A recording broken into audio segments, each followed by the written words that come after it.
Salut les amis et bienvenue pour cette nouvelle vidéo. Aujourd'hui, on va parler d'un mystère non résolu et c'est une affaire assez connue. Vous avez peut-être déjà entendu parler de l'affaire D.B. Cooper puisque c'est tout simplement le seul cas de détournement d'avion qui n'a pas été résolu aux États-Unis. Cet homme, D.B. Cooper, reste un personnage très mystérieux et intrigant. Premièrement parce qu'on n'a aucune idée de qui c'était réellement, mais deuxièmement parce qu'il a réussi à commettre un crime sans aucune violence, en faisant mal à personne. Et vous allez voir, c'est une histoire vraiment extraordinaire. Alors c'est parti tout de suite, voici l'histoire de D.B. Cooper.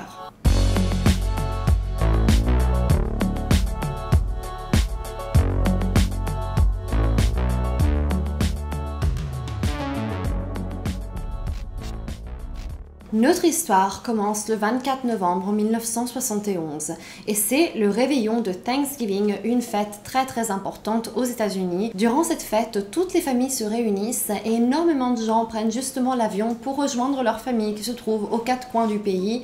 Donc je vous laisse imaginer à quel point les aéroports sont blindés ce jour-là. Et justement, à l'aéroport de Portland, dans l'Oregon, un homme nommé Dan Cooper s'apprête à embarquer dans le vol 305 dans un Boeing 227 à destination de Seattle. On est dans les années 70 et beaucoup de choses étaient très différentes à cette époque. On pouvait par exemple fumer dans les avions, mais il y avait aussi très peu de sécurité, surtout pour un vol comme celui-ci, qui était très court, ce n'était qu'un vol d'une trentaine de minutes environ. Et donc imaginez-vous qu'il n'y avait même pas de contrôle de sécurité ou d'identité en fait. Les gens pouvaient monter à bord de l'avion sans même montrer leur carte d'identité. Et c'est exactement ce qui s'est passé pour Dan Cooper. Il n'a montré aucune carte d'identité, a acheté un billet sous ce nom et s'est installé dans un siège à l'arrière de l'avion. Cet homme est habillé un peu comme un businessman, un homme d'affaires. Il porte un costume noir, des lunettes, il a une petite mallette. Et donc il a vraiment cette apparence d'homme d'affaires assez classe et il va s'asseoir, comme je vous disais, à l'arrière de l'avion, va commander un cocktail et pendant la première partie du vol, il ne va rien se passer d'anormal. Mais alors qu'il manque qu'une quinzaine de minutes environ à l'atterrissage, Dan Cooper va appeler l'hôtesse Florence Schaffner pour lui donner un petit mot. Et donc l'hôtesse pense initialement que cet homme essaye de la draguer, elle trouve ça un peu lourd, elle pense qu'il a peut-être écrit son numéro de téléphone dans ce petit bout de papier, donc avec un sourire un peu gêné, elle le glisse dans sa poche. Mais c'est là que Dan la retient et lui conseille vivement de lire ce qu'il y a écrit à l'intérieur du mot. Donc Florence va aller à l'arrière de l'avion, va ouvrir le mot, et dans ce mot, l'homme avait écrit « J'ai une bombe dans ma mallette, je m'en servirai si nécessaire. Je veux que vous restiez à côté de moi. Vous êtes détourné. » Alors Florence est logiquement traumatisée par ce qu'elle vient de lire. De plus, qu'elle va retourner voir Dan Cooper, elle lui demande si c'est une blague, mais Dan va ouvrir sa mallette en dévoilant ainsi la bombe qui était tout à fait réel. Donc là, Florence, elle comprend qu'il faut agir vite, il faut maîtriser la situation, puisque cet homme est plus que sérieux. Elle va alors immédiatement lui demander qu'est-ce qu'il veut, quelles sont ses conditions. Et Cooper va répondre que tout ce qu'il veut, c'est la somme de 200 000 $ en cash et 4 parachutes. Et il dit à Florence que l'avion a l'interdiction d'atterrir tant que ces conditions ne sont pas remplies. Il veut que dès leur arrivée à Seattle, dès l'atterrissage, il y ait la somme prête de 200 000 $ et ces 4 parachutes prêtes à être restitués à Cooper. Donc cette pauvre femme s'empresse d'aller raconter tout ça au pilote William Scott, qui en croit pas ses oreilles, qui comprend que son avion est réellement en train d'être détourné et donc il contacte tout de suite à son tour la tour de contrôle qui lui dit qu'il faut absolument collaborer avec Cooper. En fait, ce n'était pas le moment de jouer au héros puisque l'avion était plein de passagers qui en plus n'étaient absolument pas au courant de ce qui était en train de se passer. Eux, ils étaient en train de passer un voyage tout à fait normal, donc il fallait vraiment pas semer la panique. Il fallait que l'équipage reste très discret justement pour ne pas inquiéter les passagers et garantir leur sécurité. L'idée étant qu'une fois la situation maîtrisée, ils auraient pu attraper Cooper dans un deuxième temps. Le FBI prend alors tout de suite la situation en main et demande à une banque de Seattle de préparer la somme de 200 000 € cash, mais ils étaient quand même déjà en train d'élaborer un plan pour essayer de l'attraper plus tard. Donc ils vont demander à ce que la somme de 200 000 € soit composée uniquement de billets de 20 $. Et en fait, cela a été fait pour rendre le sac très lourd, puisque 200 000 $ en billets de 20 $, ça représentait un sac de quasiment 11 kilos, tandis que si la somme avait été composée de billets de 100 $ par exemple, eh ben, ça aurait fait un sac beaucoup plus petit et beaucoup plus léger. Ça aurait donc facilité la tâche à Cooper, mais c'était justement ce qu'il ne voulait pas faire. Et donc, on a préparé ce sac très gros et très lourd. Et en plus, ils ont relevé le numéro de série des billets pour que les billets soient très facilement identifiables. Et pendant ce temps-là, Dan est à l'arrière de l'avion en train de siroter son cocktail. Il fume quelques cigarettes. Il a vraiment pas l'air inquiet du tout. Il a l'air très calme.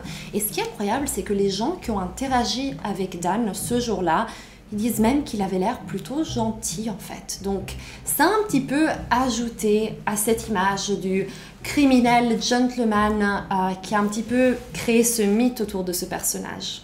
Après que l'avion ait fait quelques petits détours pour gagner du temps et donner à la banque de Seattle le temps de préparer l'argent, ça y est, la tour de contrôle les informe que les parachutes et l'argent sont prêts. Donc l'avion peut enfin atterrir et les passagers vont enfin être sauvés. Tous les passagers vont descendre. Ils ne se sont rendus compte de rien du tout. Eux, ils ont passé le meilleur voyage, veille de Thanksgiving, prêts à rejoindre leur famille et n'étaient absolument pas conscients qu'ils auraient pu mourir à tout moment. Donc c'est tant mieux pour eux. Et l'hôtesse Florence Schaffner, elle aussi va pouvoir descendre. Donc elle est très soulagée. Mais du coup, Dan Cooper va rester dans l'avion avec une autre hôtesse de l'air qui s'appelle Tina, qui va rester elle aussi, ainsi que les pilotes et les copilotes. Donc Tina va donner à Dan son argent et ses parachutes et à ce stade on ne sait pas trop quoi faire. Est-ce que c'est le moment où l'FBI va intervenir et attraper Dan? Personne ne sait quoi faire, mais ils vont décider de continuer à collaborer avec lui puisque Dan a toujours cette bombe en fait, il peut la faire exploser à n'importe quel moment. Donc ils vont continuer à satisfaire ses demandes et à faire tout ce qu'il dit. Et Dan va ordonner à l'équipage de ravitailler l'avion en carburant et de redécoller. Et là, il leur dit même pas où est-ce qu'il veut qu'ils aillent, il dit juste « faites repartir l'avion ». Et donc, l'équipage va s'exécuter, l'FBI va donner le feu vert, va dire « oui, faites exactement ce qu'il dit » et l'avion va redécoller. Et une fois dans les airs, Dan va demander à ce que le pilote aille jusqu'à Mexico. Il va demander au pilote de voler à une altitude qui ne dépasse pas les 3300 mètres et à une vitesse qui n'excède pas les 300 km/h, mais aussi de garder le train d'atterrissage sorti. Et c'est exactement ce que va faire le pilote, mais l'avion va quand même être escorté par 2 avions de chasse. Mais le pilote va annoncer à Cooper que Mexico c'est bien trop loin, il n'aurait pas assez de carburant pour atteindre Mexico. Et donc, il va lui proposer si, à la place, il pouvait se diriger vers Phoenix, en Arizona. Ce n'est peut-être pas Mexico, mais ça le rapprocherait quand même pas mal de la frontière. Et Dan va accepter. Alors, à ce moment-là, je me demande si c'était vrai, si l'avion n'avait réellement pas assez de carburant pour aller jusqu'à Mexico, ou si peut-être le pilote a décidé de dire ça, puisqu'il savait qu'une fois hors du pays, ça aurait été quasiment impossible de le retrouver. Donc peut-être qu'il a voulu faire ça pour garder Dan Cooper à l'intérieur des États-Unis. Je sais pas.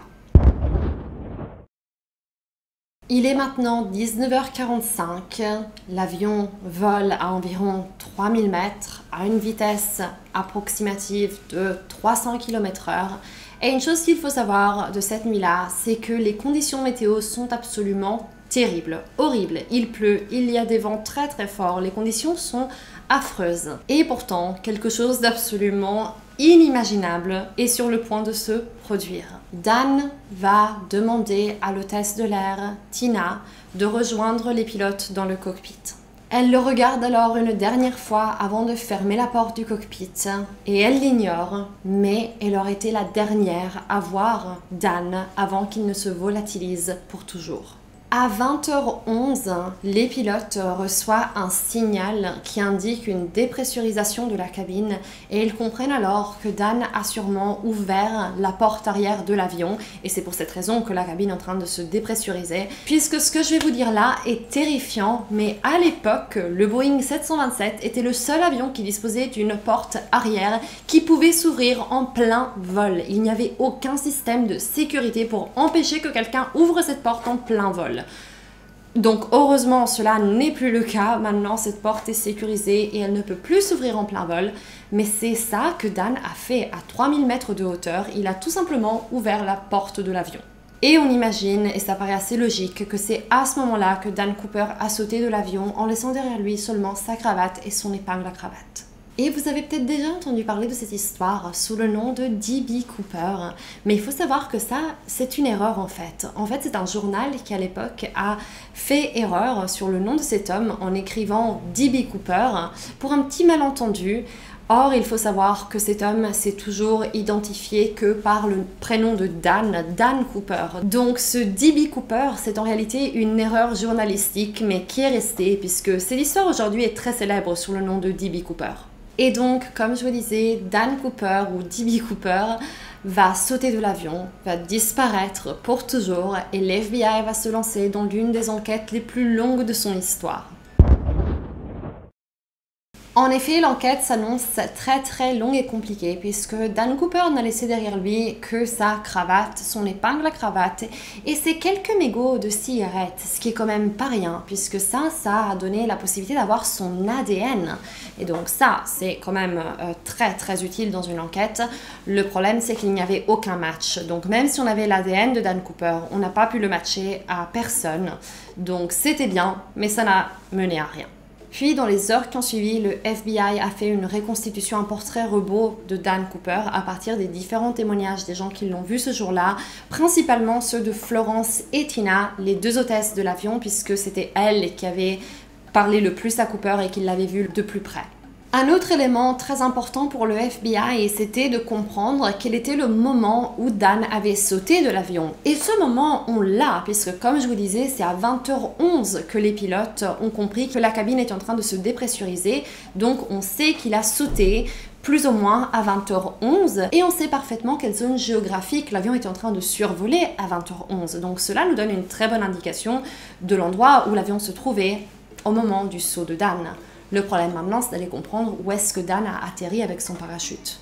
Puisqu'il faut comprendre que ce saut en parachute a laissé les autorités extrêmement perplexes. En réalité, personne ne croyait que Dan allait sauter de l'avion. Personne n'y croyait. Ils pensaient que l'avion allait atterrir et que Dan aurait encore été à bord de l'avion puisque ce saut en parachute était d'une dangerosité extrême en fait. L'FBI pensait que personne n'aurait été assez fou pour sauter d'un avion de aussi haut et je répète, avec des conditions météo aussi terribles. Il y avait des vents extrêmement forts et le froid, la température. Il me semble que à cette altitude, les températures pouvaient atteindre même les moins 40 degrés. Donc on parle quand même de conditions extrêmes pour un tel saut en parachute. Sans parler du fait que Dan aurait sauté dans l'obscurité la plus totale. On était en plein milieu de la nuit à 3000 mètres d'altitude. Dan ne voyait absolument rien. Et c'est une des raisons qui a poussé l'FBI à croire que cet homme pouvait peut-être avoir une certaine expérience dans le domaine militaire, peut-être. Mais ce qui est incroyable, c'est qu'il a fallu très peu de temps pour revenir sur cette idée, revenir sur l'idée que Dan était peut-être un pilote ou un parachutiste expérimenté, pour plusieurs raisons. Déjà, un parachutiste expérimenté n'aurait justement jamais tenté un saut aussi dangereux. Un parachutiste expérimenté aurait su que ce saut aurait pu lui coûter la vie, elle n'aurait tout simplement pas fait. Et deuxièmement, une autre chose très bizarre, c'est que Dan a sauté avec un parachute, un des 4 parachutes qui lui avaient été donnés, du modèle NB8. Ce qui est incroyable, c'est que l'homme qui a fourni les parachutes à Dan ce jour-là dit que parmi les 4 parachutes, il y avait un prototype sportif de très haute qualité et Dan n'a pas choisi ce prototype et a opté pour le NB8 qui est un modèle beaucoup moins maniable, moins confortable. Donc si Dan s'y serait connu en parachute, il aurait automatiquement opté pour le prototype sportif, n'aurait jamais choisi un NB8. Et un autre élément qui nous montre qu'il n'était peut-être pas un criminel si expérimenté, c'est justement le fait qu'il n'a pas spécifié la coupure des billets. Il a demandé la somme de 200 000 $, mais n'a pas spécifié en coupure de 100. Il a laissé faire, et c'est pour cette raison d'ailleurs que l'FBI lui a bien piégé, puisqu'on lui a donné 200 000 $ en coupure de 20. Un criminel expérimenté n'aurait jamais fait cette erreur. À ce stade, les événements sont encore très frais et le FBI va se lancer dans une véritable chasse à l'homme en dessinant un périmètre de 72 km² dans lequel chercher, puisque ça pouvait correspondre à la zone d'atterrissage de Cooper, mais ils n'ont rien trouvé. Mais rien, ne serait-ce que même un signe que Dan était passé par là. Ils n'ont trouvé pas de corps, pas de parachute, pas d'argent. Donc Dan s'était volatilisé. Snow covers the mountains in Northern California and Nevada, a hostile terrain for any parachute drop, especially at night. Police believe he left the 727 in the flatlands of Oregon or Washington, but they are still looking in 4 states, even around the airport. Authorities began their search here, thinking the hijacker may have jumped off at the end of the runway as the plane touched down. But the problem is more complex. Et la question qui commence à ronger l'FBI, c'est a-t-il survécu? Puisque, ok, on a compris que le saut était très dangereux et qu'il aurait très bien mourir à cause de ce saut. Mais sans corps, comment en être sûr? Et l'FBI se dit qu'ils ne peuvent prendre aucun risque, qu'ils ne peuvent pas laisser que ce malfaiteur puisse s'en tirer de cette façon. Mais pour l'opinion publique, c'est un poil différent, puisque certains commencent à voir Dan un peu comme un héros, ce malfaiteur gentleman qui a réussi à s'en sortir sans aucune violence. Et certains ne seraient même pas si tristes à l'idée qu'il s'en soit sorti et qu'il ait réussi son coup. Le FBI a l'impression de tourner en rond. Mais là, coup de théâtre, le 17 avril 1972, Dan Cooper frappe à nouveau. Puisque moins d'un an plus tard, c'est un homme sous le faux nom de James Johnson qui va détourner un autre Boeing 727 exactement de la même façon que Dan Cooper. L'avion a été détourné de façon quasiment identique, mais vraiment identique, à la seule différence que lui a demandé une rançon de 500 000 $. Mais l'identité de James Johnson va vite être découverte. James Johnson est en réalité un homme nommé Richard McCoy, ex-pilote de l'armée durant la guerre du Vietnam, marié avec 2 enfants. McCoy a été démasqué très vite puisqu'en fait c'est un homme qui l'a pris en stop, qui l'a dénoncé à la police parce que il avait avec lui 2 gros sacs et l'homme qui l'a pris en stop l'a trouvé très louche. Il a trouvé qu'il se comportait de façon très bizarre et donc il a voulu alerter la police. Mais aussi, il n'y a pas que ça, il y a aussi le fait que McCoy s'était vanté auprès d'un membre de sa famille quelques mois auparavant en disant que lui aussi serait capable de détourner un avion exactement de la même façon que Dan Cooper. Donc l'autostoppeur plus le témoignage de ce membre de sa famille a fait qu'il a été démasqué très vite et condamné à 45 ans de prison. Alors sincèrement, j'ai trouvé cette peine assez dure, mais d'un autre côté, il est vrai que cet homme a détourné un avion avec une bombe, donc je comprends que le crime est très grave. D'un autre côté, je me dis aussi qu'il n'y a pas eu de blessés ni de morts, donc c'est assez compliqué. Je sais pas trop quoi penser de cette peine de 45 ans de prison. Je pense aussi que cela devait servir d'exemple. Il devait servir d'exemple, puisque suite à Dan Cooper, les détournements d'avions se sont multipliés. En fait, Dan Cooper avait un petit peu montré le chemin et ça commençait à devenir un vrai problème. Et maintenant, une question très importante se pose. Est-ce que Richard McCoy pouvait être Dan Cooper? Est-ce que Richard McCoy, James Johnson et Dan Cooper pouvaient être une seule et même personne? Finalement, on va montrer la photo de Richard McCoy aux gens qui étaient à bord de l'avion avec Dan Cooper ce jour-là, mais ils vont tous confirmer que ce n'était pas lui. Dan Cooper n'était pas Richard McCoy.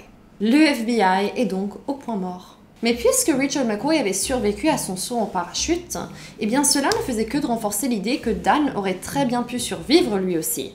À ce stade, pour le FBI, c'est une question de fierté personnelle et ils ne vont rien lâcher et ils sont déterminés plus que jamais à attraper Dan Cooper. Et nous sommes maintenant en 1980 et cela fait maintenant presque 10 ans que cette affaire a eu lieu. Et est-ce que vous allez me croire si je vous dis qu'il aura fallu quasiment 10 ans pour que un élément soit découvert? Puisqu'en fait un jour, un homme et son fils se baladent sur les côtes du fleuve Columbia et le petit remarque quelque chose sous le sol, donc il commence à creuser et va déterrer 3 liasses de billets de 20 $. Alors il appelle tout de suite son père qui vient et qui voit que oui, il s'agit bien de liasses de billets. Mais il faut dire que père et fils n'ont pas été tentés une seule seconde de garder l'argent puisque l'argent était extrêmement abîmé. Il était en train de moisir en fait, de se décomposer. Donc il savait très bien qu'il n'avait aucun intérêt à garder cet argent. Il va donc l'amener à la police. Et comme je vous disais au début de la vidéo, le FBI avait relevé le numéro de série des billets qui avaient été donnés à Cooper. On a donc pu comparer le numéro de série de l'argent qui avait été donné à Cooper avec celui qui avait été retrouvé sur les rives du fleuve et c'était un match parfait. C'était bien l'argent de Dan Cooper. Mais ce qui est trop bizarre, c'est que cet argent n'a pas été trouvé dans un endroit qui avait été sélectionné comme une zone d'intérêt pour les recherches. Puisqu'on était carrément à 30 km hors de cette zone que les autorités avaient dessinée comme étant le lieu potentiel de l'atterrissage de Cooper. Donc cet argent était vraiment ailleurs en fait. Et on se dit que cet argent aurait peut-être pu tomber de son sac pendant que Dan était en train de sauter en parachute. Ou peut-être, une fois à terre, l'argent serait tombé dans la rivière et se serait fait emporter par le courant. Et même si cette piste de liasse de billets semblait extrêmement prometteuse, eh bien, je suis désolée de vous dire qu'elle n'a amené à rien du tout. On n'a jamais pu comprendre comment les billets se soient retrouvés là et les billets n'ont donné aucun indice sur qui était Dan Cooper. Une chose super intéressante que les autorités ont fait, c'est de reproduire le saut en parachute. Et en fait, ça a été un parachutiste professionnel qui a reproduit le saut dans les mêmes conditions que Cooper, même si ce n'était pas les mêmes conditions à 100%, puisque ce n'était pas de nuit. Par contre, il avait bien un sac de 11 kg sur lui, il était habillé en costard exactement comme Dan Cooper, donc c'était une expérience assez intéressante. Et ce parachutiste professionnel va dire qu'il est tout à fait probable que Dan ait survécu au saut.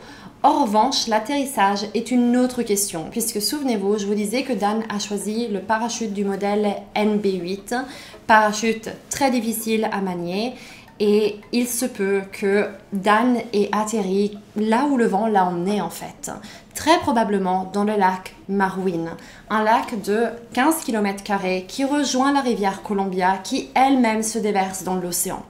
Donc, si Dan serait atterri dans ce lac, il serait sans doute mort d'hypothermie à cause de la température glaciale de l'eau du lac. Puis à ce moment-là, ce serait très logique d'imaginer que le corps de Dan aurait pu être amené dans la rivière Columbia et puis déversé dans l'océan. Et à ce moment-là, il est tout à fait normal que son corps n'a jamais été retrouvé.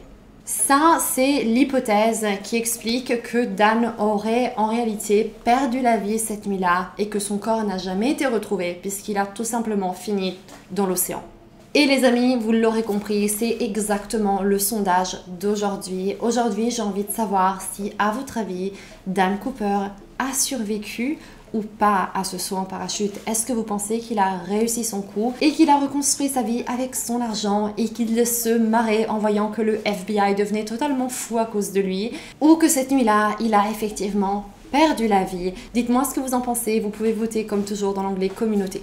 D'ailleurs, un détail très intéressant que je trouve fascinant, c'est le fait que Dan Cooper n'est pas un nom qui sort de nulle part comme ça. Dan Cooper, c'est en réalité le protagoniste d'une bande dessinée belge. Et dans cette BD, Dan Cooper est un pilote canadien héroïque, courageux.